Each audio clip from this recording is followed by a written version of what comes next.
PR system ছাড়া যদি নির্বাচন হয় আবার ফ্যাসিবাদ আসবে, আবার আপনাদেরকে এই ফ্যাসিবাদ সরানোর জন্য আবার জীবন দিতে হবে, রক্ত দিতে হবে। আমরা দীর্ঘদিন যাবৎ আওয়ামী লীগের কাছে রাজনৈতিক বন্দী হিসেবে আমরা ছিলাম। 1954 সালে যেদিন আওয়ামী লীগ গঠন হয়েছে সেই দিনই তারা হিন্দু সম্প্রদায়ের প্রতিনিধিত্ব অস্বীকার করে প্রতিনিধিত্বকে ধ্বংস করার জন্য উদ্দেশ্য নিয়েই তারা আওয়ামী লীগ গঠন হয়েছে। হিন্দু সম্প্রদায়ের কাছ থেকে প্রতারণা করেছে হিন্দু সম্প্রদায়কে। একই সঙ্গে আমরা আরেকটা বৃহৎ দল দেখেছি যারা দীর্ঘদিন এই দেশে শাসন করেছে, তারা হিন্দু সম্প্রদায়কে প্রতারণা করেছে, নেগলেক্ট করেছে এবং ক্ষতিগ্রস্ত করেছে। 2001 সালে আমরা দেখেছি বিএনপি ক্ষমতায় আসার পরে ভোলার কর্পোরেশন শুধু একটা উপজেলায় 200 জন হিন্দু নারীকে ধর্ষণ করেছে, তারা সেটা বিচার করে নাই। এই 2 দিন আগেও পার্বত্য চট্টগ্রাম আমরা দেখেছি 4টি একজন আদিবাসী নারীকে কিশোরীকে 4 জন বিএনপি কর্মী দ্বারা ধর্ষিত হয়েছে।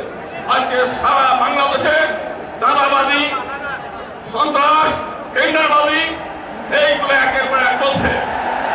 আজকে সমগ্র বাংলাদেশের মানুষ আপনারা এখানে এসেছেন জামাতে ইসলামের ডাকে। জামাতে ইসলাম শুধুমাত্র একটা রাজনৈতিক দল নয়, এটা একটা ইউনিভার্সাল ইউনিভার্সিটি।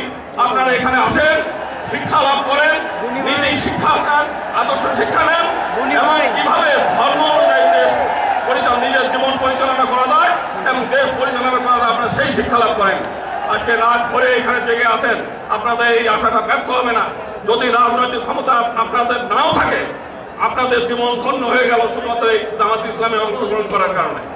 আমরা আগামী দিনে আমরা বলতে চাই, একবার ফ্যাসিবাদ বিদায় হয়েছে, আবার কোনোদিন আমরা এই ফ্যাসিবাদ চাই না। এখানে জুলাই আন্দোলনের শহীদ পরিবারের সদস্যরা আছে। যদি আবারও এই দেশে পিআর সিস্টেম ছাড়া যদি নির্বাচন হয় আবার ফ্যাসিবাদ আসবে, আবার আপনাদেরকে এই ফ্যাসিবাদ সরানোর জন্য আবার জীবন দিতে হবে, রক্ত দিতে হবে।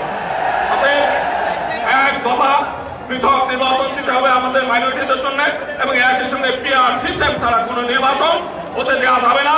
এবং এটা যদি জামাত ইসলাম মনে করে যে বাংলাদেশে কোনো নির্বাচন আমরা হতে দেবো না, জামাত ইসলাম সেটা